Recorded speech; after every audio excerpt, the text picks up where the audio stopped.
क्या है हिंडनबर्ग, जिसने अडानी समूह को हिलाकर रख दिया?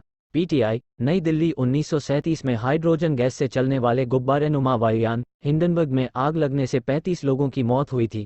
इसे मानव निर्मित त्रासदी बताया गया था क्योंकि अत्यधिक ज्वलनशील गैस से चलने वाले यान में 100 लोगों को बिठा दिया गया था। इसके 80 साल बाद 2017 में वित्तीय मामलों पर रिसर्च करने वाली कंपनी हिंडनबर्ग रिसर्च की शुरुआत हुई।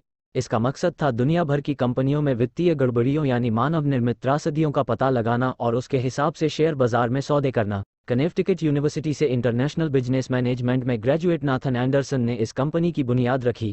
इस कंपनी ने 24 जनवरी को दुनिया के सबसे बड़े रईसों में शुमार गौतम अडानी की अगुवाई वाले ग्रुप की कंपनियों के बारे में रिपोर्ट जारी की तो शेयर बाजार के 2 कारोबारी दिनों में ही अडानी की कंपनियों की कुल पूंजी $51 अरब घट गई।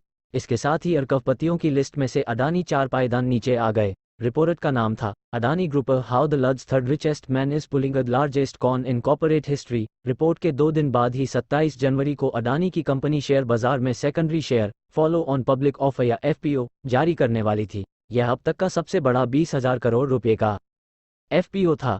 हिंडनबर्ग की रिपोर्ट में आरोप लगाया गया है कि अडानी समूह दशकों से शेयरों में गड़बड़ी और अकाउंटिंग फ्रॉड में शामिल रहा है। अडानी ग्रुप ने इसे झूठ बताते हुए कहा कि गलत नीयत से यह रिपोर्ट जारी की है, लेकिन गुरुवार और शुक्रवार को इस रिपोर्ट का अडानी ग्रुप के शेयरों पर बेहद नकारात्मक असर पड़ा। शुक्रवार को समूह की ज्यादातर कंपनियों के शेयर 20% तक अट गए और शेयर बाजार 3 महीनों लड़नी। हिंडनबर्ग रिपोर्ट के बाद अडानी ग्रुप के शेयरों पर क्या करें निवेशक?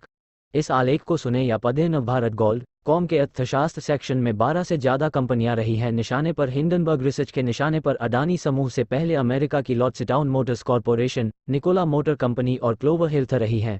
चीन की कांडी और कोलंबिया की टेक्नोग्लास समेत अब तक 12 से ज्यादा कंपनियों के खिलाफ इसने रिपोर्ट छापी है कि निचले स्तर पर आ गया वाली हिंडनबर्ग रिसर्च खुद शेयरों की शॉर्ट सेलिंग से जुड़ी है।